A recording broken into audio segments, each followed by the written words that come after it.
Hello and welcome back to Total Football, where we round up the very best and worst from the Champions League action. We have just witnessed Man City's 1-1 draw at the Allianz Arena, sealed with an Erling Haaland goal. Kimmich getting a late penalty. Controversially, we will get onto that. And Man City become just the third English side to make 3 consecutive semi-finals, backing up the achievement of Man United and Chelsea in the late noughties. I'm joined by City fan James Wayne. Jimbo, you've got over the line. You're in the semi-finals. What is your immediate reaction to the game? I was a bag of nerves beforehand. I think just that lingering feeling that we can always mess up just still bears with me. I'm very happy that we got through it. I think that we weren't that great on the day. I think Bayern did play a lot better than us, but even so, they weren't that great. So we did enough in the first game to actually see us through the tie. Obviously 3-0. Is an incredible achievement against Bayern Munich. So very happy we got through. Very nervous about Real Madrid coming up because I feel that the nerves that we still have as a club compared to the kind of relaxed nature of them in the Champions League doesn't really bode well for us, but it's just the pessimist in me speaking, really, yeah. I get it. To be fair, when you've been damaged so much by one competition, it is likely to linger. But let's talk about some of the key talking points of the game. I mean, Erling Haaland was pretty central to everything. Nearly got Upamecano sent off in the first half. That red card was rescinded because he was offside. And then there was the penalty incident, of course, and then a goal. What did you make of his performance? I thought it was okay. Obviously, missing a penalty is never great, but I mean, he went on to score a goal, so you can never really complain. He didn't really have many chances, but he never has too many chances. But he, the ones he does get, he does put away usually. I think it was a good performance from him. He managed to give Upamecano enough of a difficult day that he was the person to make most of the errors, and I really feel that Upamecano was the person to lose it for Bayern. Just in this fixture, you can't say over the two legs, but in this fixture, it was mainly Upamecano that kind of lost the tie for them. They didn't lose a game, but made sure that they didn't have a good comeback. In that regard, I do think he had a good game because he exposed a weakness that Bayern actually. I was surprised because I don't really watch too much of Bayern, but for me, Upamecano seemed like a very composed player.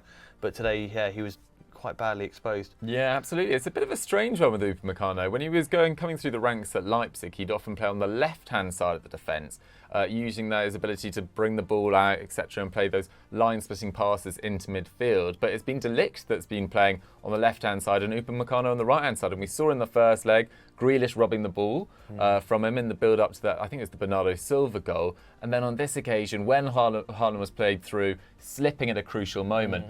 Weirdly, there were so many slips in this game. Yeah, it was kind of mental. I feel the groundsman really did a disservice to the Bayern Munich players there because there was a lot of slips. I mean, Ake got his yellow card from us. Yes, it was a yellow card challenge, but it was because he slipped and went into the player. Upamecano slipped, and there was quite a few slips beforehand. So I feel that the groundsman had quite a big hand in it today. Absolutely, they can be in our losers section for sure. Yeah. The groundsman at the Allianz Arena. All right, Jimbo, you talked a little bit about Man City not having the same amount of control and not playing as well as in the previous leg at the Etihad, of course. What do you think that was down to? I'm not too sure. I think you have to put the fact they are playing away into consideration. Although we have played extremely well against German teams, and we've, Leipzig was in the previous fixture 7-0 over the two on that one. Well, in one game, sorry, on that one.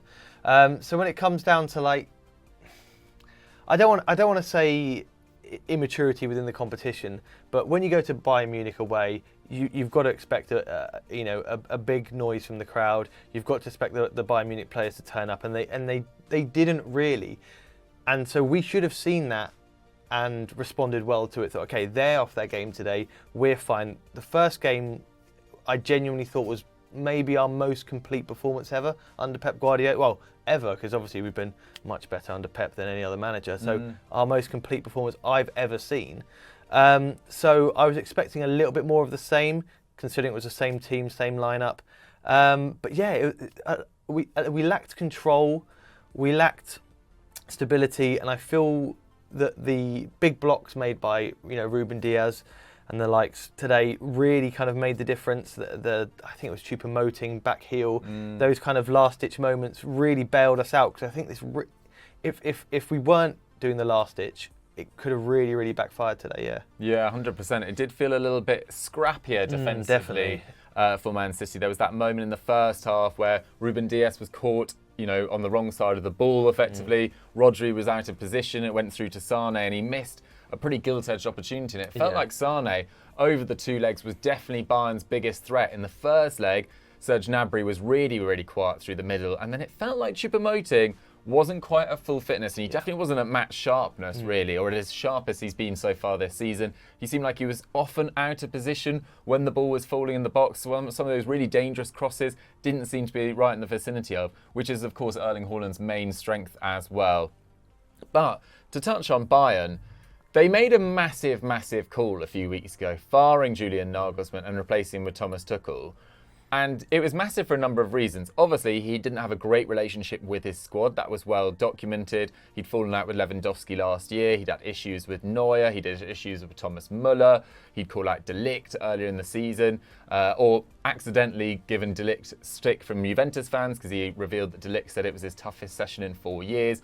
Then he got a pile-on from Juventus fans. So he just hadn't played the media particularly effectively. But in the Champions League in particular, he'd been absolutely phenomenal, Nagelsmann. Like, they topped a group containing Inter Milan and Barcelona. They'd easily dispatched PSG in the last 16, 3-0. Really comprehensive display. So to fire him a week before this Man City tie and give Tuchel, I think, 1 game before, or 2 games before this Man City tie, just felt like they were causing unnecessary disruption at such a crucial point in the season. And I don't think Tuchel has started horrendously at Bayern Munich, but did they need to make this call at this point in the season? I think Nagelsmann potentially could have got over the line in the Bundesliga, and I think they probably had a better chance in the Champions League, given the fact that Nagelsmann had a more settled idea of strategy, etc. It seems like the ideas of Tuchel have slightly been a little bit lost so far, at least in the Etihad. I thought they really lacked control in that final 100%. Stages. Because if it had been a 2-0 scoreline going into this tie, I think it would have been very, very different, to be honest. Yeah, I think the narrative coming into the tie was, Tuchel got the better of Pep in the final, so he's going to do it again. And yeah, I was kind of very confused why they got rid of Nagelsmann. He literally had a perfect record in the Champions League. And if it was Nagelsmann coming into this game with Bayern rather than Tuchel, I definitely would have been more scared. I know that, as I said, the narrative was that he's got the better of him in the final, but Pep had a better record over him. He had, as you said, he didn't really have time to really figure out what he wanted to do with the side. As you said, he hasn't had the best of starts, and you could see in these games that there is potential there, that he's kind of still figuring things out. Like Choupo-Moting came in as the kind of biggest tactical attacking change in this, and it didn't really work. I thought to myself, okay, they've got an outlet here, they've got a man to take the ball and pass it onto the wings, but it was, the wingers were doing most of the work themselves, just charging. I mean, Coman against Ake in the first 25 minutes was scary. I thought, that is the area that we were going to get taken down in, but somehow we got through it, and then they didn't really have anything else. You said Sane there, was their best attacking outlet. Most of his shots were outside the box. I think potentially all of his shots were outside the box. Although they were some like wicked shots, and the free kick was, wicked in itself. Yeah, it just didn't really seem like they had a decent, solid plan going into this game. And as I said, we looked nervous. We didn't look like we were on our game, especially compared to the first half. And after the first 20 minutes, I would have loved to see City dampen the crowd and dampen Bayern the players, but they didn't. And I just don't think the plan was quite there from Tuchel to be able. He hadn't figured it out, because obviously we were there for the taking, really, in that first 20 minutes. And once that one attack from Coman just didn't work, time and time again, there was nothing else. So I think we've been fortunate in terms of managers changing on big occasions. Obviously, you look at Jose Mourinho and Tottenham. Yeah, I think we were quite fortunate, really, that this change happened when it did. Yeah, 100%. Yeah, it definitely played in your favour for sure. Let's talk about some of the big incidents of the game, because this felt like a game that was defined by penalties, both of which were harsh in many ways. I thought Upamecano had turned his back. His arm was released, but that felt a little bit harsh. And then the Akanji one at the end, it's just an absolute joke.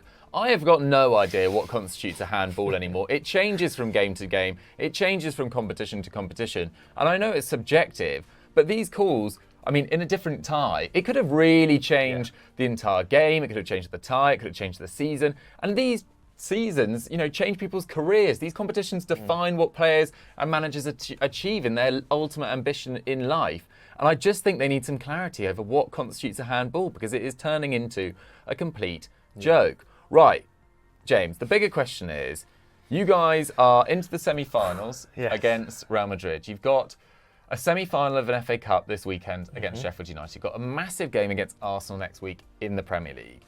The treble chat, whether you like it or not, will start happening. Yes. What do you make of that?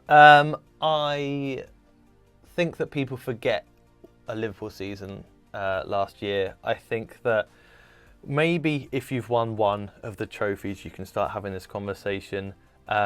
Maybe it's just me trying to dampen the fire, because the pressure really gets to me. I don't like watching games with people. It was a nervous wreck. Even though we were 3-0 up, I just can't handle it, because I'm so used to disappointment. Well, I'm not so used to disappointment, but Man City do disappoint in some areas. But yeah,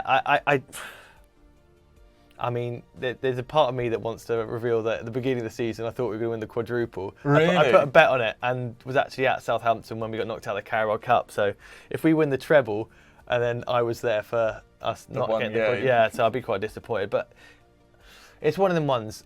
I think the conversation should be had, because football needs a narrative. I think as a Man City fan, I would love to dampen it. I would say let's get us through this week, because this is a pivotal week for that conversation. I think Sheffield United, no disrespect to them, I do feel we'll get past that game, especially I'm very confident, or quite confident, in saying that McAtee and Doyle are cup tied, so two of their big players won't be playing. And Man City are extremely comfortable at Wembley. The kind of big occasion is lost on the fans somewhat, because we're there quite often, and obviously for Sheffield United, it's the occasion might get to them. No, for sure. And obviously Arsenal Wednesday, that's just the whole season relies on that. I mean, there's a lot of Arsenal fans in this office, and it's been, the conversation has just been, Sunday doesn't really matter, because it still boils down to this game. So we have we have a semi-final on Saturday and a final essentially on Wednesday. But after next week, I'll entertain the conversation greatly, because yes, potentially we could win a treble, and it would be phenomenal. It would be amazing. But we've got to learn the lessons of Liverpool last season, where you can be so close, but so far. Absolutely. Ultimately end up with just the FA Cup and League Cup. I say just the FA Cup and League still Cup. It's amazing. And they took it to the Yeah. final day. Massive props to Liverpool for that season. And obviously, City will be playing Real Madrid in the semi-finals as well. We saw them ease past Chelsea last night after a slightly challenging first half, it's worth saying. And obviously, Real Madrid knocked Man City out of the Champions League in the most dramatic fashion last year. And I thought of all their comebacks against PSG, Chelsea, Man City, that was the game they kind of had least control in, but still managed to cause that much damage in the final, there was extra time in the final 10 minutes of normal time. So you just cannot sleep on this Real Madrid side. Whenever you think you've got them under control, they can pop up at any moment. There's so many weapons on that side. There's players that simply grow in that competition, particularly Rodrigo. Yeah. He is just a Champions League animal. Fede Valverde last night, absolutely sensational as well. So do not get too confident. The good thing is for City is that they have a player that they've never had in the Champions League at peak fitness before. Even Aguero doesn't compare to Haaland in terms of pure goal scoring, at least. Absolutely sensational. I think he's now on 35 goals in the competition in 27 games, drawing himself level with Edinson Cavani, who got 35 goals in 70 games. An incredible record himself, but he's just obliterating everyone. He'll be the top goal scorer of all time in the Champions League before we even know it. It is absolutely remarkable. Kevin De Bruyne, of course, we should give a mention to him. Probably didn't have his best game. I don't know whether you agree with that, James? Not really. You can't really highlight many City players in this game. Bernardo Silva, I think, was our standout. Just the way he controls the ball, both legs. The way he controls the ball, gets past players. Got Cancelo the yellow card, and so made his life a bit easier on that side. But just the way he can, take the pressure off his team, get out of a tight situation, and potentially create something. But yeah, De Bruyne, didn't have his greatest game, but still provided the assist. There's a stat that I'm completely forgetting here, saying on the 23rd, I think, of the season. Yeah, exactly. Which he's 5 more than anybody else in Europe's top 5 leagues. Smashed it. There we go. I'm getting there. I think Messi's just behind him on that one, not just behind him. There's 5 in there. But yeah, it's just one of them ones with Haaland. there's goals. I mean, he's joint now with Ruud van Nistelrooy in 12 goals for a single Champions League campaign, which is the most for a Premier League player. So he's just smashing records left, right, and centre. You can't, what's his 7th goal against Bayern in 9 games? It's incredible. It's just. I get told off in my house for calling him a freak, but it's a positive term. I've never seen anything like this. I will never see anything like this in my life again for Manchester City. I'm just embracing every moment with him because, what a player. There's nothing that can be said anymore about him. Well, it's just exactly. It's just that freakish, almost. I mean, in bird terms, they call it wingspan, but the fact he Yeah. can get to any ball pretty much and turn it into a shot, and most of his shots turn into goals. He doesn't actually take a crazy amount of shots. It's just his conversion. He's just ice cold in the box. Real Madrid will be very worried indeed, as will Sheffield United and Arsenal, of course. As Jimbo says, it is a massive week ahead for Man City. Guys, what do you make of Man City ultimately going through this tie? 4-1 on aggregate. What does this mean for Bayern Munich ahead of their massive game against Mainz this weekend? Will this mean their Bundesliga campaign falls to a standstill, or will Tuchel get over the line? It'll be pretty embarrassing if they don't win the Bundesliga having made this change. Guys, thank you so much for watching. Don't forget to like the video and subscribe to Euro Football Daily, and we'll catch you later in the week. Bye-bye.